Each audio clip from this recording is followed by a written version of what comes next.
You're about to listen to the Complete Developer Podcast, the podcast by coders and for coders about all aspects of life as a developer. I'm Will, the curmudgeonly experienced developer. And I'm Beej, the optimistic newbie developer. Welcome to another episode of the Complete Developer Podcast. Before we get started, Will, what have you been fighting this week? Not all that much, to be 100% honest. I've had I'll say I've had a relaxing week. It's been a bunch of little stuff. Yeah? And of course, you know that you and I started a project here fairly recently, and we've been kind of pair programming on that. I've been learning a lot from that. It's been really great. Yeah, and it's except for that one day where I was sick, but yeah, and we still have to go over that. But it's kind of been interesting because I'm halfway doing a curriculum. So I'm intentionally making mistakes as we go through, and then we go back and we fix them. But then, of course, there's always the fun of, oh, hey, I found this weird bug in Hibernate. Those are interesting because you point out the mistakes that you don't make on purpose.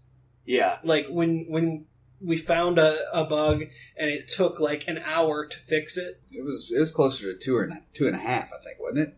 Because it was where it was not returning data because it didn't have the correct SQL dialect. And it was one of those things where I'm very anal retentive, and I knew that if I did not come up with an answer that night, I would be thinking about it at 3 o'clock in the morning when I woke up. I'm like that too. But like I said, I haven't had a whole lot of particularly nasty things. I mean, tell us how did the JavaScript go? You talked about that a couple of weeks ago. Which JavaScript? The obfuscated JavaScript that you were going to get to see the source code on? Yeah, the obfuscated JavaScript was with a HTML control, HTML editor control that we were using, and we actually threw that control out. I'm in the process of ripping all that crap out. Nice. But then when you said obfuscated JavaScript, I had to think because the control that we're using to replace it also has obfuscated JavaScript, but they also don't have the nasty bugs, and so I'm not having to get into it good. quite as much. I mean, there's been a little bit of that, and there's always going to be a little bit. JavaScript is always open source, but sometimes you can't read the source.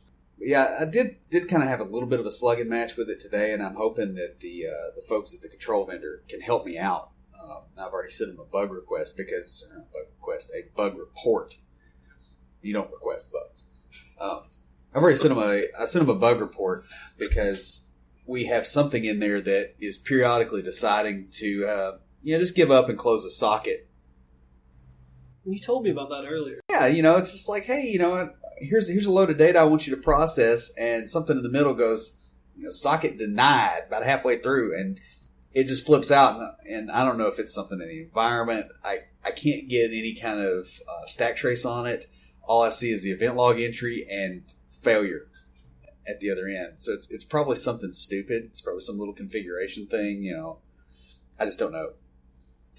And so I've been dealing with that, but it was quickly apparent, within like 20 minutes that, yeah, this isn't something I can troubleshoot effectively because I don't have the source. So how about you? Well, I have really been enjoying working with Linux the last few weeks. It's sped up a lot of processes because I don't have a lot of stuff running in the background. It has caused some other issues, like you and I were fighting with it on getting me hooked into our VPN, and I still haven't gotten that working. Like I did everything that we talked about, and it'll connect, but it won't stay connected. It's like it connects and then says, oh, there's nothing here, so disconnect. Yeah. VPNs are pretty awful anyway a lot of times. I mean, this is why I don't get into DevOps, because those people have to deal with that crap all the time, and I'm just not interested. Yeah. And I've been doing that. You talked about us pair programming. With that, we've been doing a lot of stuff in Hibernate, and so I've been doing some studying up on that. Really about it. We had the 5K run. We had walk this last weekend. Well, your wife ran. Yeah, my wife ran, and I actually don't remember what her time was. It was something it was above what or she was going faster than I expected. Moved up from where she had been before. Of course, we were. I had my 7-year-old with me, so I couldn't run very well. And then you had your dog. Yeah, I brought my dog, which I'm very proud of him. He was so well behaved. Yeah, he really was. He was better behaved than my daughter. I will say this about my dog, though. Like, after the walk, I stopped to talk to some friends, and then as we were leaving, this one family was kind of crossing the road that we were walking down.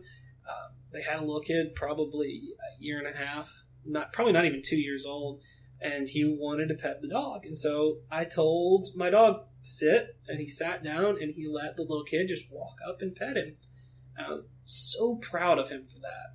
Yeah, my dog would have not, that wouldn't have gone well. Or at least my younger dog. The older dog wouldn't have cared, but then she wouldn't have been out there walking either. So the walk went well. I think our team raised a pretty good amount of money. You can see some of the pictures if you go to our Facebook. I went back home and slept for several hours, and then got up and played Kerbal for a long time. That game eats your time.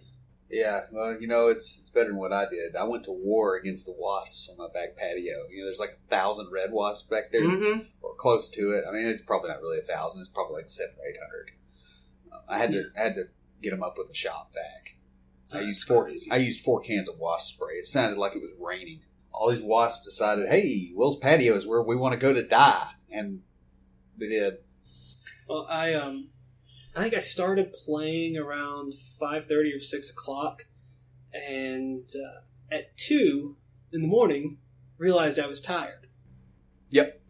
I sat there and played it all night long, and it just eats up your time because you get in there and you just want to keep doing more, and it's fun. Speaking of time, we need to kind of move on, so let's go ahead and play the music.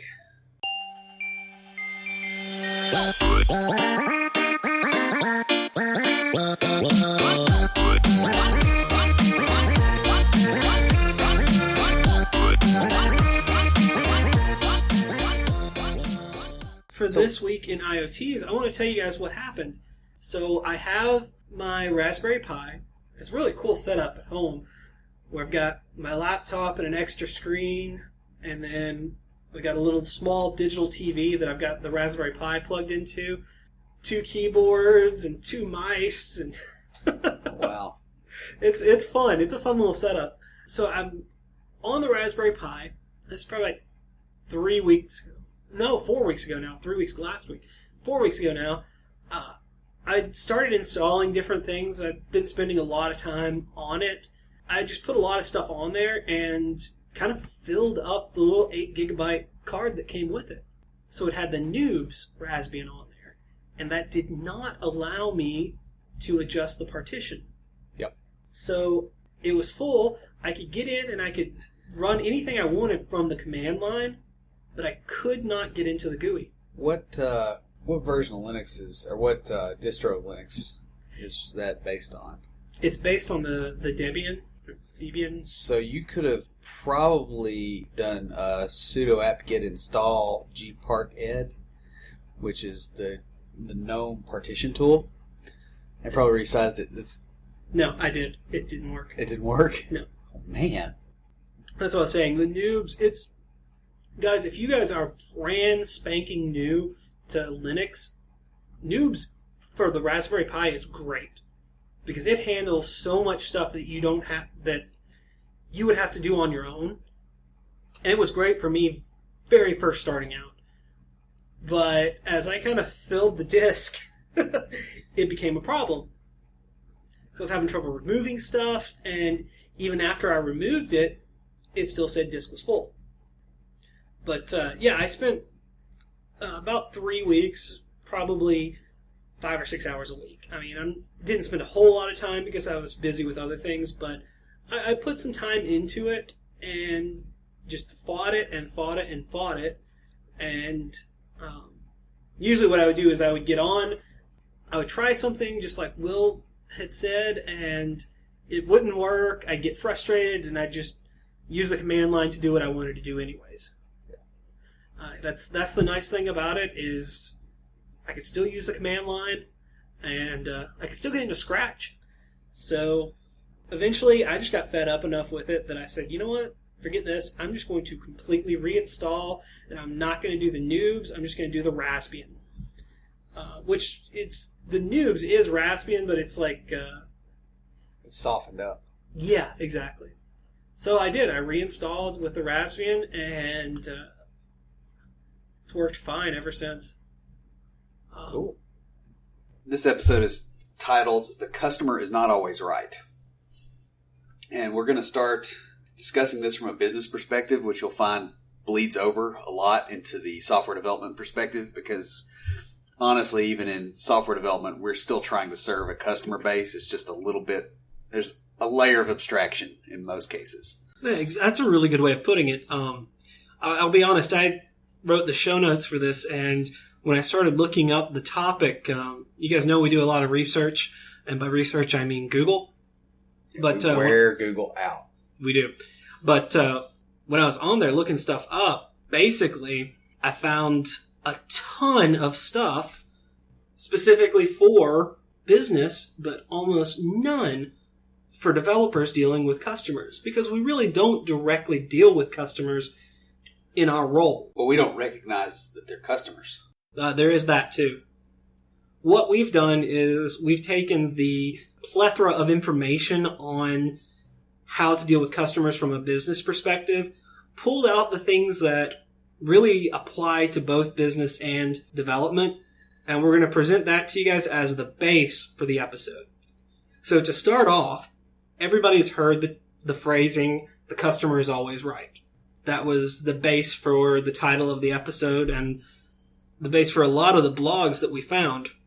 And we're going to start off with "the customer is not always right." And some of the reasons why the attitude of the customer is always right are bad. From the employee standpoint, it makes employees unhappy. It kind of puts them in an adversarial position against the customers and against management, because management in that system is trained to always side with the customer.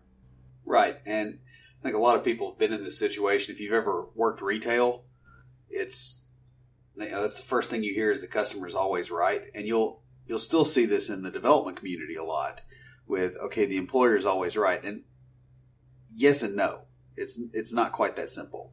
Yeah, you're right. And that's where a lot of this is coming from, is that may apply a lot of the time, but it's not a universal rule. And it can be frustrating for management too, because they recognize that even though money is the bottom line, it's not everything. And that some customers are just bad for business. Right. I mean, everybody's had the experience. I don't know, it sounds kind of stereotypical, but imagine a guy that's about maybe 5'1", 5'2", bald-headed, screaming at some sales clerk. His head's starting to kind of turn red, and the red's going all the way back to his hairline, getting angry. Everybody's seen that guy. That guy lives in every town in this country. We can all visualize him. Is that guy right? Well, no, he's not. And part of the thing here with talking about the customer always being right is that statement does not include time. The customer is always right at the end. Because he's the customer and he's paying us money. So we have to make him right if he's wrong. That's a good attitude to take towards that policy. Right. The customer is eventually right. It's sort of like a database being eventually consistent. That can apply in a lot of situations, though sometimes you just got to let customers go. Some customers are bad for business. There was a lot of anecdotes in the material I read, and one of my favorite came from the CEO of Southwest Airlines. They kept getting complaints from a particular woman that would fly their airline and then complain that they didn't have a first class section and didn't serve meals and didn't have a seating chart, and basically complain about all the things that made Southwest Southwest. The Right. reason they were the way they were. Little bitty packages of peanuts. Yeah. And so it finally got to the point where it reached the CEO, and he handled it very simply. He said, "Dear Mrs. So-and-so, we will miss your business. Yep. Love, Herb." Yep. Well, you find, especially if you have a small business and you're doing freelance work, you'll find that about 20% of your customers, produce about 80% of your results. You'll also find that about 20% of your customers produce about 80% of your problems. It just goes right back to what we talked about last week with the 80-20 rule. Right.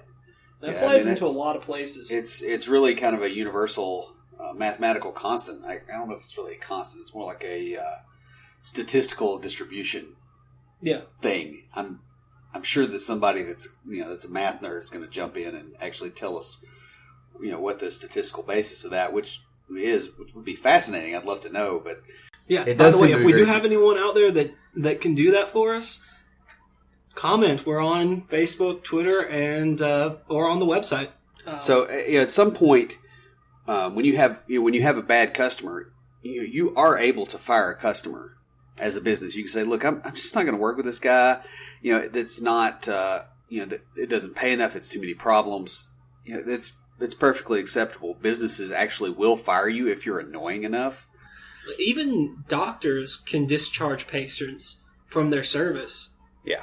I mean, there's a lot of laws and rules around how to do it, but it's still possible. Yeah, and as developers, we also have this power to some degree. I mean, when you're inside of a business setting and you're told to work with somebody that's hard to work with, you can go to management and go, "Look, I can't work with this guy." Yeah. Now, there may be consequences for that, just as there are consequences for a business that fires too many of their customers because they're not willing to work with them. But it can be done. You're not trapped. It's like the idea that there's always a choice. Yeah. I mean, it may not be a good choice, and it may have consequences you're not willing to deal with. The repercussions of saying that to management may be worse than having to deal with that person. Right. And then leaving it alone can also be worse as well, right? I mean, if you choose not to decide, you've still made a choice. Exactly. The song says, right? So part of the discussion here is that when you're working with customers, you need to try to bridge the gap between what their expectations are and what you can actually provide. The customer is not always right, but the customer is never wrong. It has to do with the attitude that you don't want to be confrontational with the customer.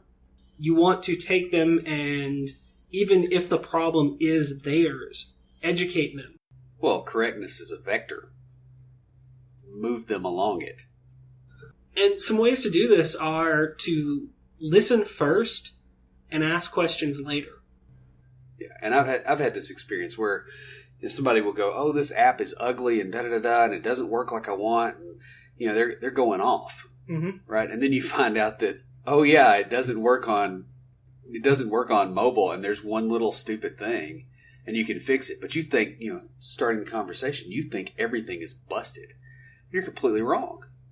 Mm-hmm. And until you listen to them and actually get what their complaint means and what the words they're using mean, because if you talk to 4 or 5 people trying to develop a product, and you say, "Okay, well, what are your requirements?" They'll use completely different words, and you'll think they're talking about completely different things, and they're not.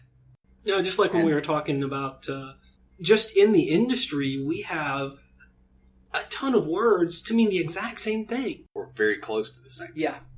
Yeah. And so they may be talking about one thing, and another person talking about another thing, and it ends up being the exact same thing that they're complaining or complimenting, even if they're saying good stuff. Another way to apply this is to own up to your own mistakes. But only your mistakes. Right. You don't want to be a sycophant. You don't want to be taking the blame for something that the customers screwed up. This is the case in business environments as well. Part of the problem is it's just not honest. if you want a customer to be truthful with you, that somewhat has to start with you. And so when you're taking responsibility for stuff that you didn't break, you've already put the dishonesty in the relationship. Yeah, and also a lot of customers will appreciate it if you politely explain to them why what they are asking or what they're complaining about is because they are not using the product properly, and then teach them how to. And we're going to get into this a little later on. I've actually had this experience from the customer side where I was having a lot of issues with the way that I was using a product, and I was complaining because, like, oh, it's hard to get this report out, and it turned out there was a way to actually save it. Until somebody actually listened to me, I had no idea. And I've been using the product for like 3 years. Wow. Yeah. That happens. Well, users are stupid, and at some point we're all users. It's not really that users are stupid. It's that everybody is stupid at some point. You're going to miss things that look obvious to other people. Well, we all have those moments where we just don't notice it. Or 3 years of moments. Yeah. Yeah. I didn't notice the big freaking button that was, like 4 inches wide. I don't know how. The big obvious easy button. Yeah, pretty much. I was pretty much doing everything completely backwards until somebody actually listened to me and goes, What? Why are you doing it that way? I had no idea. And Nothing. The best way to do this is to outline how you will make things right. Because what they're ultimately doing when people complain is they're asking for help. Yeah. They may not recognize this, but if you take the attitude that a complaint is an ask for help, it's an opportunity. It becomes an opportunity at that point for you to be established as the go-to person. Well, one of the things, one of the podcasts I listen to is for startups, particularly in the tech space. And one of the things they talk about is how to find software to develop. In other words, problems to be solved. And you know what one of the things that they tell you to do is? Elicit complaints from other people. Get them to complain about the software they're using. Well, yeah, that makes perfect sense. Think about that for a minute. That complaint is potentially a multi-million-dollar opportunity. You should be glad to be getting it. Yeah. Now, granted, it sucks hearing it, especially if it's about something that you built. Mm-hmm. But the fact remains that there's an opportunity to lock in that customer and make them very, very happy and bring some more money in. Yeah. And potentially you'll find a lot of customers are very abrasive at first. And sometimes when you win those people over, you've got somebody on your team that's way better. Sometimes you have a sociopath too, but most of the time, now, honestly, once you've proved yourself, mm-hmm. A lot of people really cut you a lot of slack, and it's way better. Exactly. Now, we've been talking a lot from the business perspective, and you guys might be thinking, well, I'm a developer. What is this? I don't deal with customers. What does this have to do with me? So let me ask you, who is the customer anyways? Yeah, for you as the developer, who is the customer? And that really is going to depend on your role in the company. So, for example, are you a full-time employee, a long-term contractor or contract to hire, short-term contractor brought in just to fix a specific thing or to work on one product, or are you out freelancing? And I know Will's got some experience with freelancing. Quite a bit at this point. Yeah. And a lot of times the customer is not really who you think it is, but there is always a customer. If you're exchanging value for value, somebody's paying. Yeah. And you're the one getting paid. And so it's important in this discussion to remember that the customer is not always right, but the customer is always the customer. And that's the person that you really need to identify. And I'm gonna pick on accounting departments a little bit here. But let's say that you're developing an app for accounting. Accounting might be your customer. It also might be the CFO. It may be the shareholders, but, because it's a strategic initiative. But there's somebody out there whose interest is being served by the thing that you're developing. And that's the person that you have to treat as the customer and whose issues you need to get your head around. And that brings us right to the next point, which is, who are the customers within the company? This could be the designers. If you think of designers as bringing you a product that they want built then they become the customer in that aspect. Another customer is production. Right, like if you're working at a company that builds anything, the guys on the factory floor, they're your customers. You got to they're the ones whose lives you have to make easier. But the other side of that is their managers and people at the change from them are also their customers. Sometimes you do best by serving your customer's customer as well. So it's almost like you have to walk a tree. Yeah, and also, as we talked about last week, the sales team can be your customer. And we won't go into too much depth because we've already covered that pretty well. And those are the customers within your company.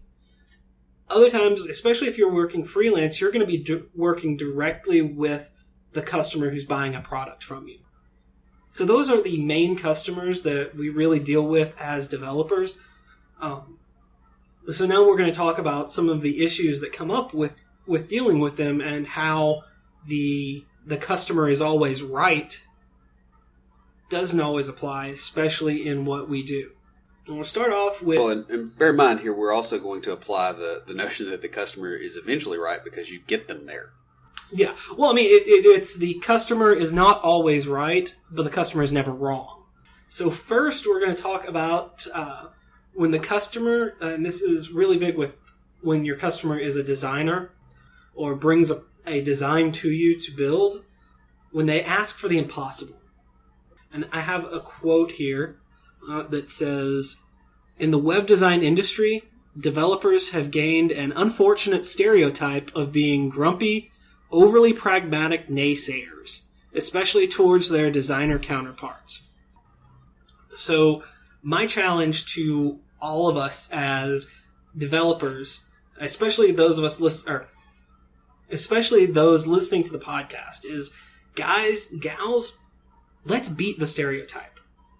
Let's take a collaborative approach to working with the customer or the designer.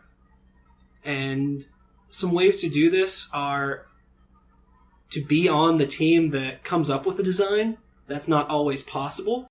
Frequently not. Yeah. But if you can show your worth through some of the other things, then you may be able to work your way up onto that team. Another big thing is don't blame the designer or the customer for things that you know are just impossible to do. I have to take a slight exception to that because a designer who is building designs for the web should know the web and should know that some things are not things that you can actually pull off. Of course, that's it. That list is getting shorter by the year. And sometimes, and we will get into this a little bit later, what they're asking for isn't impossible. It's just it requires too much time. It goes against best practices, or you guys remember Will talking about technical debt in a previous episode. It just creates too much technical debt to do what they're asking. Right, and I actually ran into some stuff like that today where, if I had been designing the page in question, from the get-go, no problem.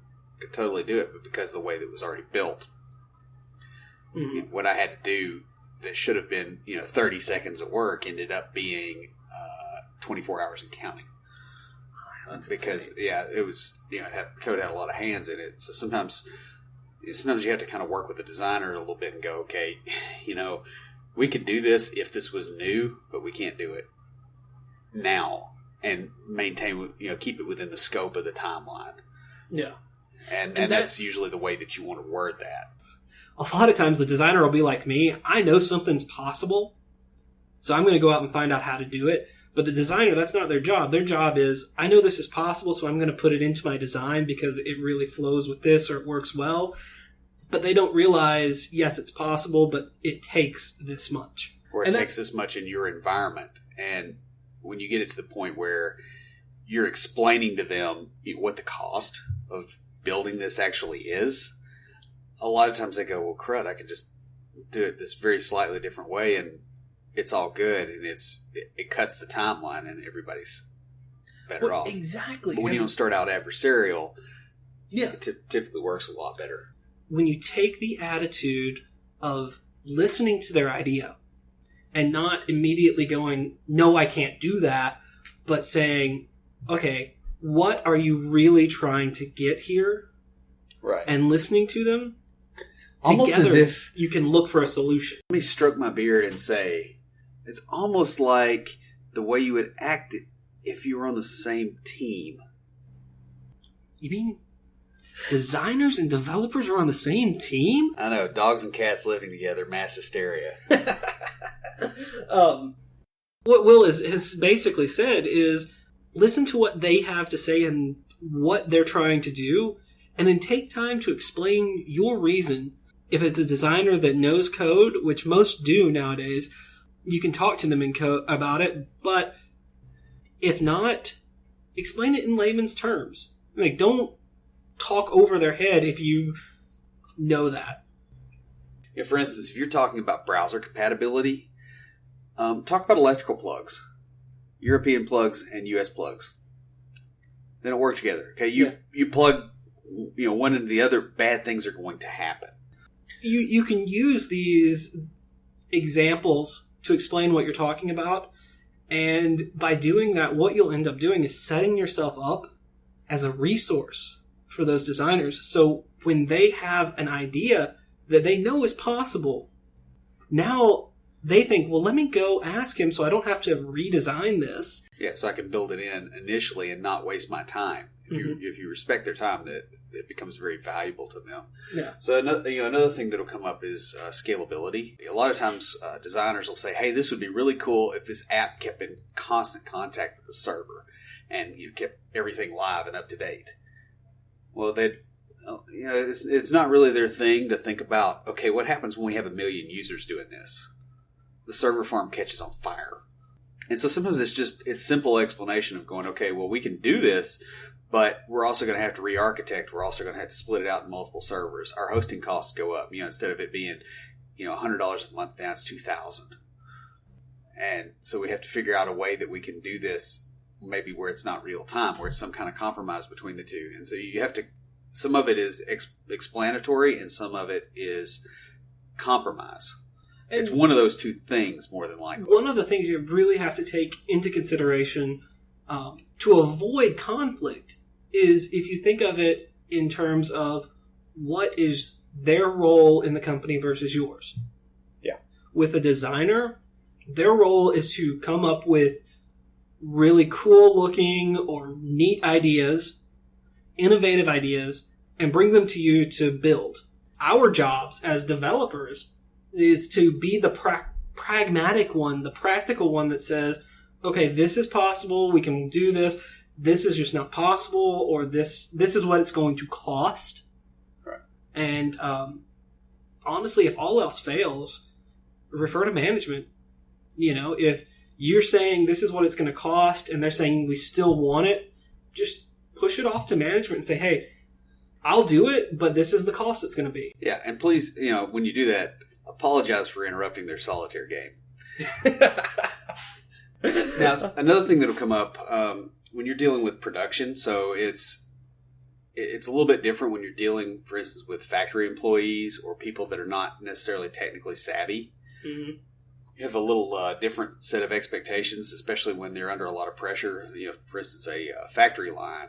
If something slows down that line, it really racks up the cost really, really quickly. Oh, yeah. If you shut down a factory line, you're going to get canned.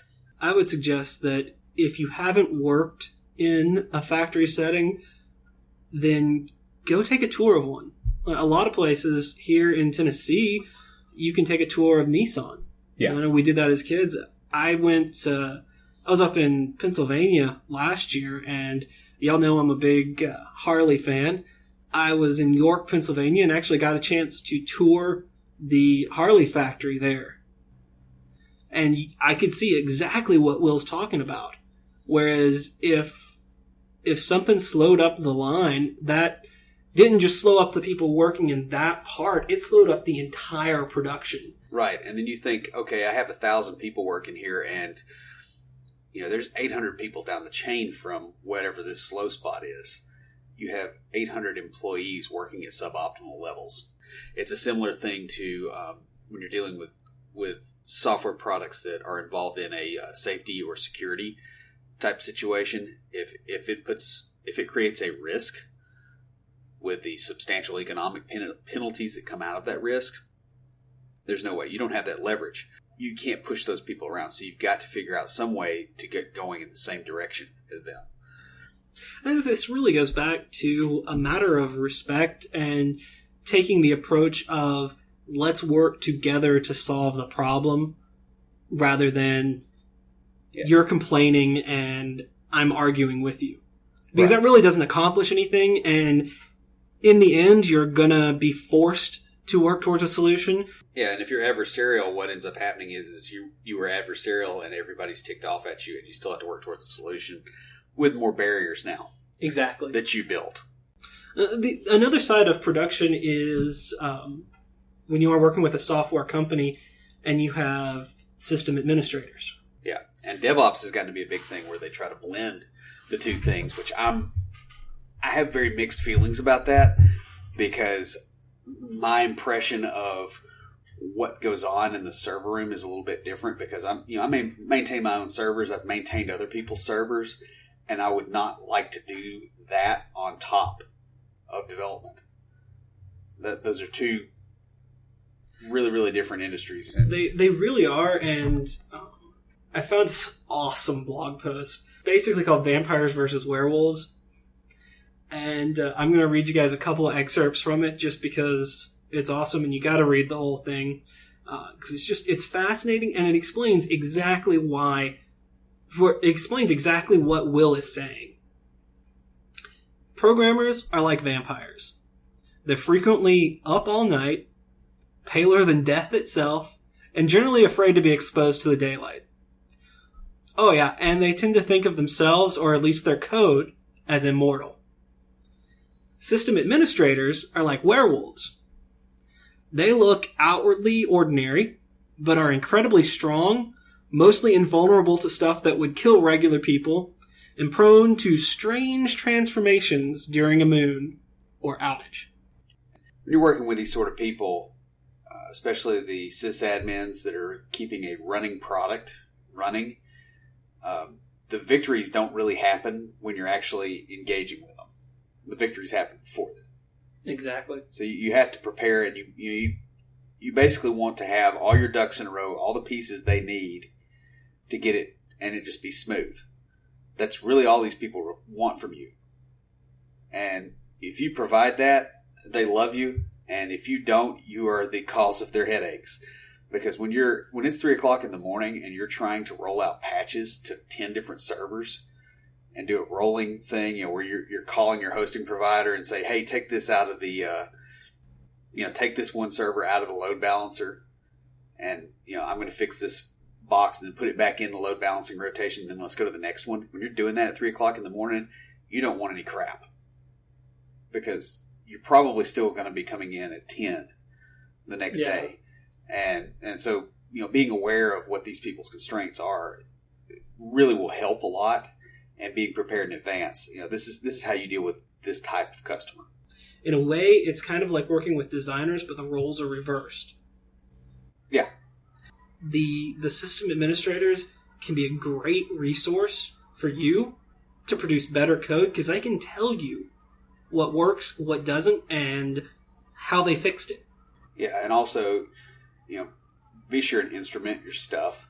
Be sure to have logging, all those little tools that nobody ever thinks about until they get to the end of the product and they try to slap it on.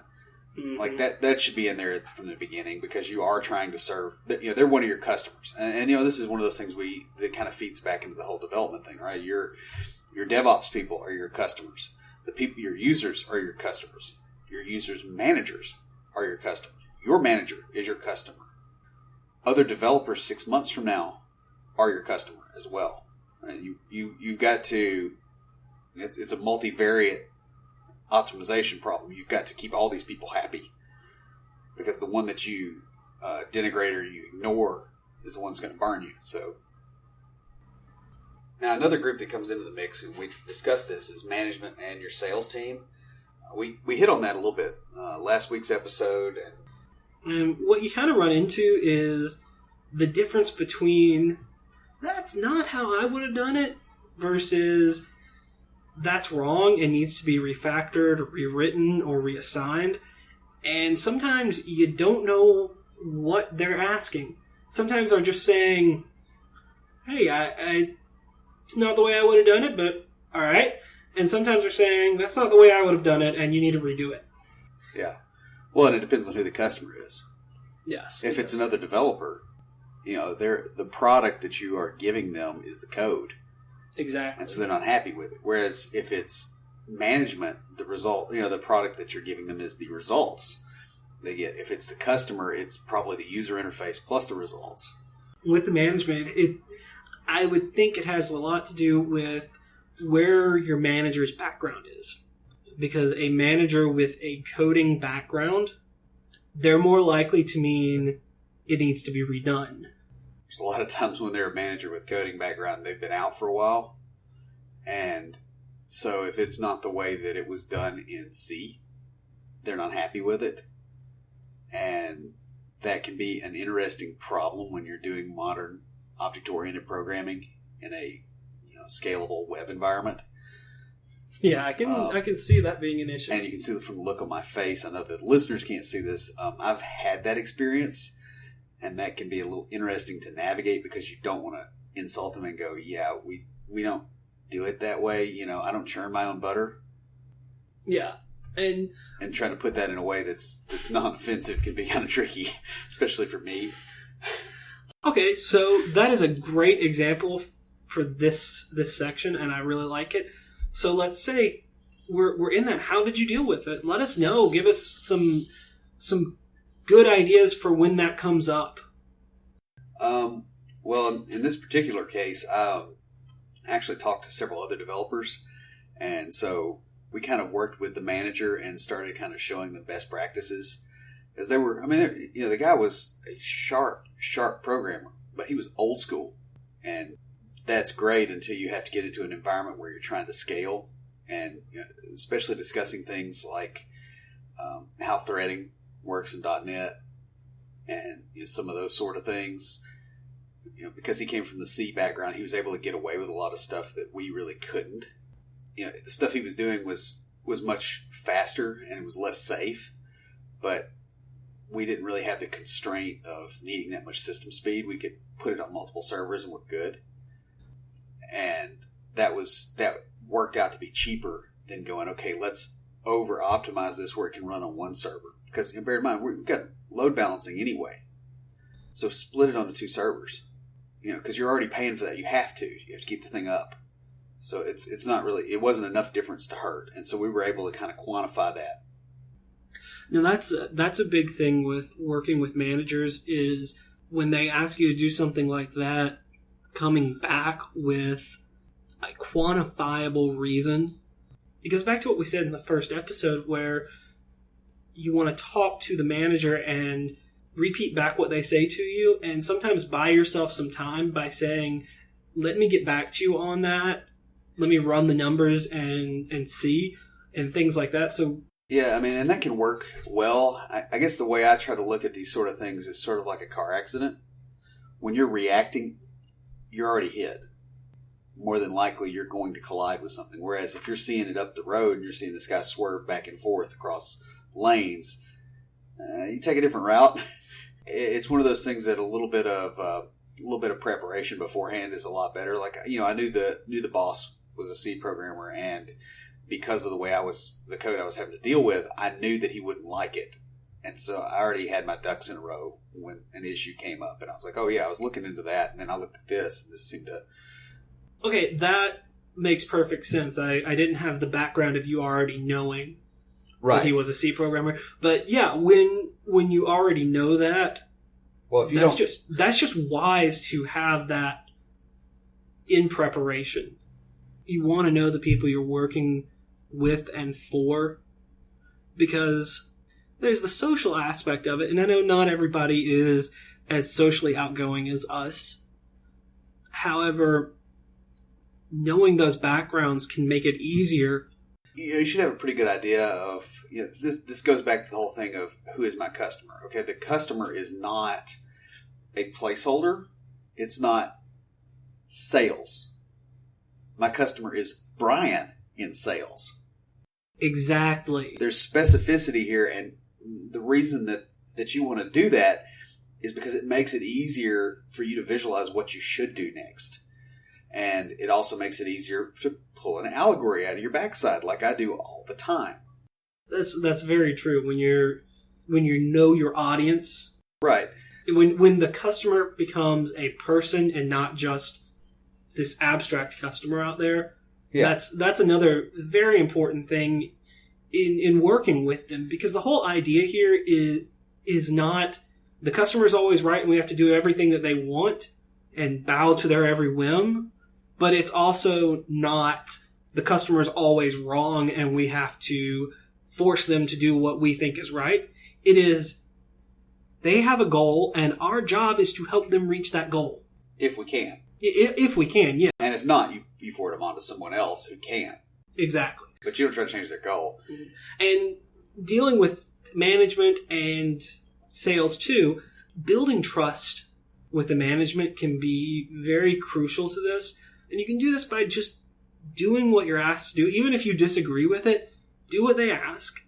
And then once you've built that trust, then you can start talking to your manager and saying, I don't know about this or things like that, because they've got that trust in you. Right. And one thing you'll notice is this podcast title is the Complete Developer Podcast. But if you'll notice, there's a whole lot of sales stuff in here. That's because that's where we think most developers are sort of incomplete. I can agree with that. Coming from the sales background that I have, the friends I have in the development community, and I do have quite a few, that's one area that most of them ask me questions about. Yeah, because they just, we don't have it in our head. And honestly, having appropriate sales skills can really, it makes it where you can get on projects that you find more interesting. It's not something that you absolutely have to love. It's just you have to understand it and be able to use it as a tool. A quick example, you guys. Will and I have known each other since college. However, after college, I moved out to East Tennessee, and we didn't see each other for, 4 or 5 years? So we didn't see each other for about 4 years, and then I was back. I had moved back to Nashville, and we got together to hang out and stuff, and he was a completely different person than he'd been in college. And I said this to him, I'm like, dude, you're more outgoing and talking to people, and he wasn't like that in college. It was I very used to be a moody, developer who didn't talk to people. So I asked him, like, dude, what happened? Like, you're married now, you're comfortable talking to strangers, things like that. And he said, I learned some sales. Pretty much. The last thing when dealing with managers and the sales team, and I know we've talked about how sales can really help us as developers, but it's also knowing our boundaries. Our job is to code. Theirs is to manage or sell. Understanding their job and what it entails can help us do our job, but when it comes down to it, we need to let them do their job and we need to do ours. Right. Well, and I think we need to draw a line, too, between interfering with their job and actually doing their job to some degree. Oh, that's... And I get that fixed. And so, we want to draw a little bit of a... Well, that's more of just being a good coworker. Yeah, and where I'm working now, I got into a software pricing negotiation before I really realized I was in it. And I'd already saved the company a substantial amount of money and had to go, yeah, I kind of overstepped my bounds, but I saved you this much money. What do I do about that? And so, sometimes the lines are a little bit harder, particularly like large corporate environments. Everybody's got a fixed role. It's a caste system, or it's like a swarm of bees, really. There's certain drones that do certain things. Yeah. And that's what they do, and that's it. And you get to a smaller company, sometimes the lines get really fuzzy. So finally, we're going to talk about direct customer access. And one thing with direct customer access, you have to work very closely with the sales team. Like, you got to kind of watch what you say. Like, you don't because we give salespeople a hard time about promising things that development can't deliver. A lot of times when you get a developer out there, especially if they're socially awkward and they're trying to talk past that, they'll offer things that sales can't deliver. Exactly. And oh man, I mean, you don't want to be in that position at all, because you just gave away. Oh, great! Now we're this is we're gonna make next to nothing on this, because you knew what the input costs were, but you didn't know about all these other things, and you didn't give us any slack in negotiation. They actually talked us under the break even point. Yeah. And that can happen. So you don't throw numbers out there. One thing that comes up is that you're not the user. So when you're trying to explain things on behalf of the user, which you frequently have to do with clients, because some clients don't know who their customer is. In fact, it's a surprising percentage of the people that you're going to be dealing with don't. Also, sometimes part of your job is to anticipate what the user wants. Example of this is, as I've been learning, I've taken the things that I've learned and I've turned them into little games for my nieces. And so I am anticipating what they will find fun to play. Now, I'm very, very childlike. I feel like I have a good idea on what's fun, but I'm not the end user. Yeah. I'm nothing like the end user. Well, I'm a bearded dude in his 30s, and the end user for that are preschool girls. Yeah. So I try to get them flowery, fun stuff, and sometimes they like it, and sometimes they don't, and they let me know. It's like Christmas. I mean, sometimes you buy the kid a present and they love it, and sometimes they play with a box. That is very true. And users are really, especially developers and salespeople both have a tendency to think the user wants the toy when sometimes they just want to play with a box. Well, I mentioned earlier that I've been playing a lot of Kerbal lately, and they have a career mode and they have a sandbox mode. Yeah. And in sandbox, you just have open access to everything. So sometimes I don't want to deal with the restrictions of, working to gain different things. I just want to go in there, build a rocket, and shoot it off. Yeah. And they're aware that that's what some of their users want to do, whereas I've never, ever played in that mode. Yeah. I think I opened it up once and I was like, oh, I have everything? There's nothing to do. And then I closed it and went back in the other mode. So the main thing I use that mode for, to be honest, is so I don't waste money testing. Like, I'll test configurations in that mode, and then I'll go build what works in career mode. Yeah, fair enough. The thing I like about that, and what I'm getting at, is they are leaving the possibilities open for the user to use their software as the user wants. Yeah. Of course, the other side of this is a lot of times developers and salespeople both like to add features that really aren't necessarily needed because it makes them look good, and you have to be a little bit careful that you're not falling into this particular trap, because it may look good during the sales window or even during the development product release window, but then later on, you've built this feature and you find out that, well, none of your users use it, and your competition has gone past you and they've built something that users actually want, and now you have a problem. Because you've got this boat anchor, and you'll always have 2 or 3 users that want to use it. Mm-hmm. And it's a huge maintenance point, and you want to get rid of it, and now you can't. And it's very easy for both sales and development to slip into this. It's that resume-driven development.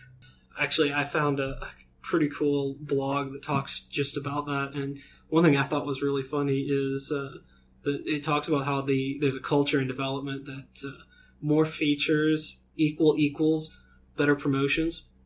I just thought that the 2 equal signs was kind of funny. Yeah, so clearly they're not JavaScript, because it would be 3. But it's very easy to slip into that mindset, and this brings us back around to the whole focus here is who is the customer, because if the customer is your boss and that's your only customer, then you have free reign to create all these other features and all the bloat and all that, because you're going to get the value. But if you're correctly assessing the situation and realize that my boss is not the only customer, that should not happen. Wrapping this all up, that's kind of what this boils down to, is what you have to do is look at what does the customer, the user want, what are they going to use, and sometimes you're wrong. Sometimes I'm wrong in what that is, and that's when you get customer complaints. Sometimes the user or the customer wants to use the product in a way that is not possible or not feasible, and that's when, as developers, we have to take on the role of explaining that without being rude, basically. So with that, Will, what do you have for us for tricks of the trade this week? Well, today I've got a piece of software that I think we may have actually mentioned it in one of the health episodes where we were talking about sleep problems. Yeah. It's Flux. And what Flux will do is actually turn down the blue component on your monitors. And it dims your screen, and it does it based on time of day. Like, you tell it where it is, or where you are, rather. And based on the time of sunset, it'll drop the blue out on your screen. And this will keep that blue color from causing you to reduce your melatonin production, which, of course, interferes with sleep. So that's neat actually really good. I don't remember talking about that, but you might have mentioned it. I might have mentioned it, and it might be something that we cut out, too. So There's that. But anyway, it runs in the taskbar, and you can set it for kind of how bright and how dim you want it, different times of day. So it actually, you can use it to make your monitors just dimmer in general if you want to do that. Like when I had newer monitors, the whites were really painfully bright. And, they've now burned in a little bit better, and it's not so bad. And so it's good for that. But it's neat, because you can tell when the sun's setting because you can watch the color temperature of your monitor fall. That's kind of cool, especially when you're like in your office, which is in the basement. Yeah. So it gives you an idea of what time of day it is. Right, because it's always the same down here. So it's a pretty good little tool, and I think this, along with some other things, will help people get some sleep.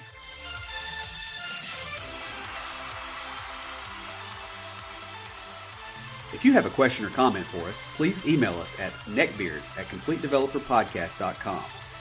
Our theme music is an excerpt from Stand By for Titanfall by Pure Bells, available on SoundCloud and licensed under Creative Commons.